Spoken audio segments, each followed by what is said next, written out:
Hello, Mishmacha, it's Courtney, America's Jewish mother.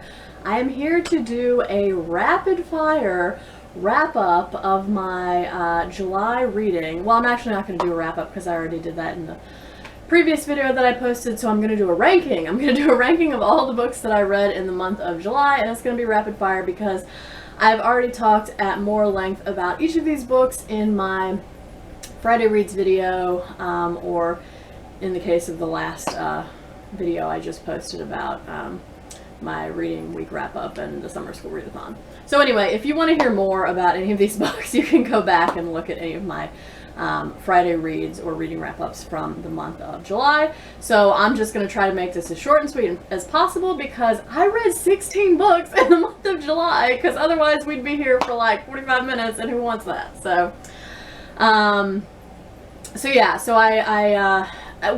I technically read 15 and a half books in July because Portrait of a Lady I started in June and then we finished it. It was my buddy read with my friend Taylor.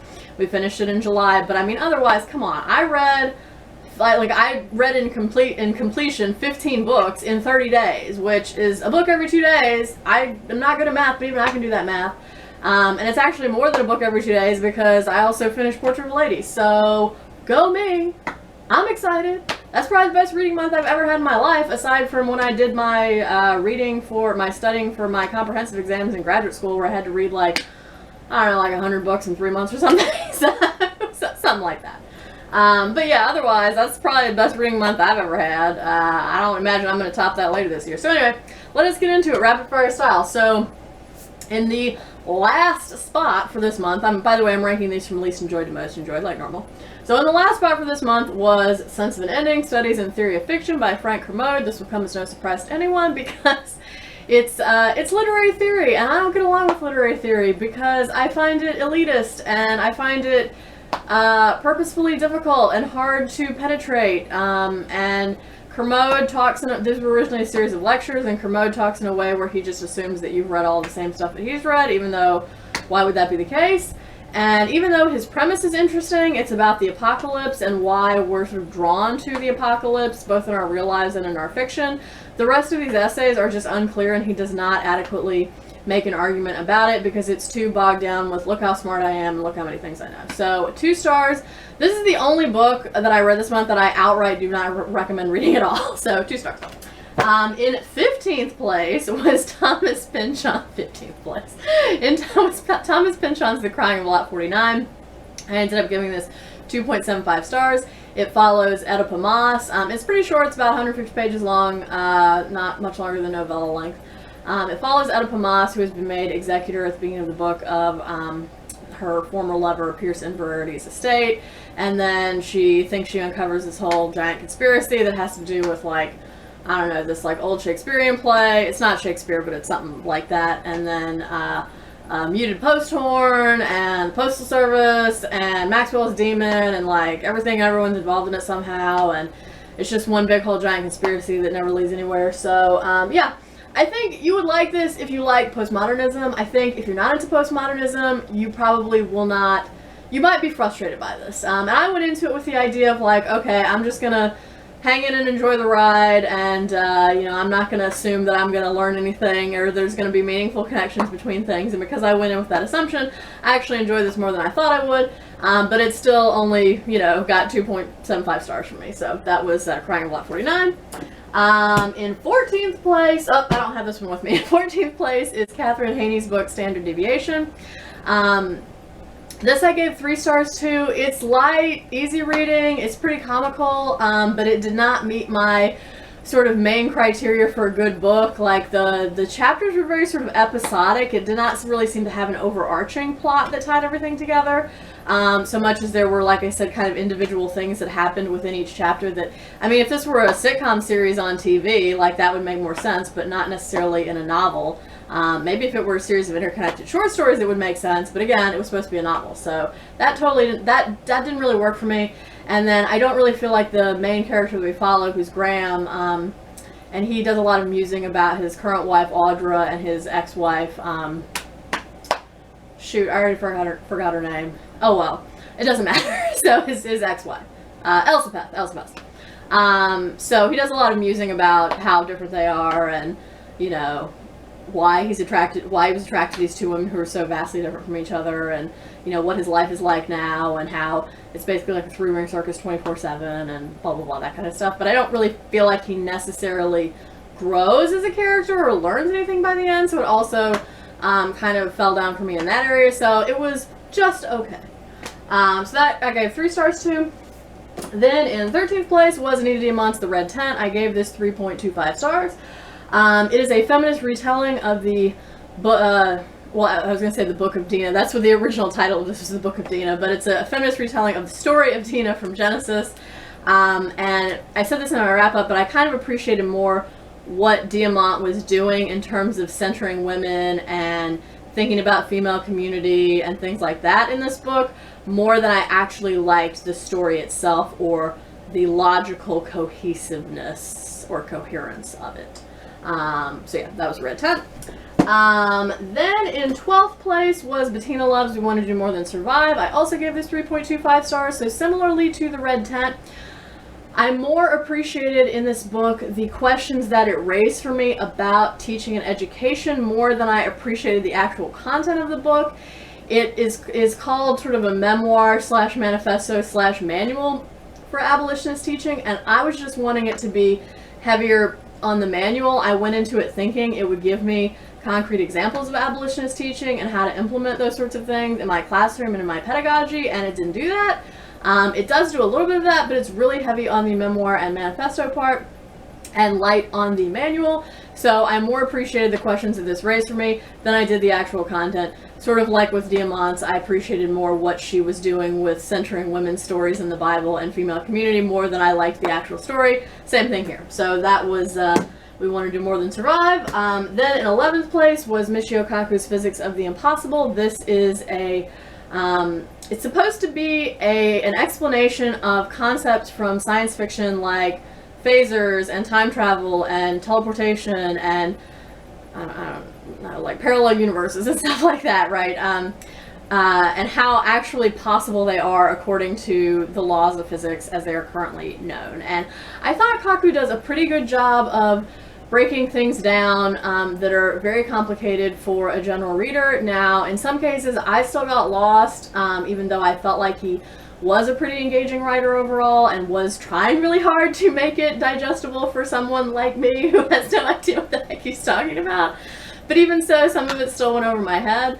But again, I thought it was engaging overall, and definitely if you like science or that sounds appealing to you, that idea of thinking about the actual possibility of things from sci-fi books and movies and TV shows and how actually possible they are according to the laws of physics, then I would recommend it. So I gave this 3.5 stars. Then I read, then in 10th place we have William Maxwell's They Came Like Swallows. I gave this 3.5 stars as well. This is set during the 1918 influenza epidemic. It follows one family and how their lives are touched by this epidemic. And in each of and it's also pretty short, it's like 180-ish pages, and each part of the book follows one particular member of the family. So you have the son, Peter, who goes by Bunny Morrison. By the way, fun fact, I read 2 books this month that had a character named Bunny. Totally different times and relations, though. The Bunny in this book is this, like, 8-year-old little white boy who lives in, I don't know, Illinois, Minnesota, wherever they live, I don't remember. And then the other Bunny was this, little black girl who lives in, like, 1980s Atlanta from Silver Sparrow. So that's sort of random, but yeah, fun fact. So it follows Bunny, Peter Morrison, and then it follows his brother Robert, and then it follows their father, whose name I think is James. And yeah, I liked it overall. I did think the mother character comes off as a little flat, but otherwise I thought it was a good story overall. It was coherent, had some emotional resonance. So yeah, I would recommend it. 3.5 stars. Then in 9th place is Eugene O'Neill's 4 Plays, which I also gave 3.5 stars. This has several of his earlier works, so it has 2 family dramas, Beyond the Horizon and Anna Christie, and 2 sort of single character studies that are a little bit more experimental in nature, The Emperor Jones and The Hairy Ape. I thought they were well constructed overall. I thought O'Neill did a good job of building dramatic tension between scenes and acts, so I'd recommend it, especially if you're wanting to know more about early American drama. So 4 Plays by Eugene O'Neill. Then in 8th place, I put Daniel Silva's A Death in Vienna. This is the 4th book in the Gabriel Allon series, and it has to do with the unfinished business of the Holocaust, especially Nazi war criminals, and where they end up after the war, and who helps them, and why. So I liked this. It was very pacey, like most of Daniel Silva's books. I gave this 3.75 stars. It's good if you like a fast-paced spy thriller book. In 7th place, I put Henry James's The Portrait of a Lady. I said in my wrap-up of this that it's not the easiest book to read, but I think it's worthwhile if you're willing to invest the time and effort into it that it requires. I felt like I had a lot of payoff, even though, you know, like I put a lot of effort into this book, but I felt like the payoff for me was worth it because it has a lot of interesting things to say about marriage, relationships, family relationships, friendships, love, hate, you know, freedom, choice, independence, like all these really high-level issues. I felt like were really well represented in this book. Also, the secondary characters in this book are amazing. Henrietta Stackpole, hilarious. The Countess Gemini, also hilarious. Mrs. Touchett, kind of shady. Ralph Touchett, also kind of shady. Like, I was like, yeah, just, Isabel can go away. I just want to pay attention to all these secondary characters. But yeah, so I ended up giving this 3.75 stars. I would recommend it if you're willing to kind of put in the effort for what I think is a worthwhile payoff. So, okay. Oh, and then I don't have this one here with me because it was a library book. It had to go back. Aravind Adiga's Amnesty was in 6th place for me. I also gave this 3.75 stars. This follows Danny, who is an immigrant from Sri Lanka who is living in Australia and has been living in Australia illegally or undocumented for about 4 years now. And he, at the beginning of the book, finds out, and he also works as a cleaner, so he cleans people's houses for a living.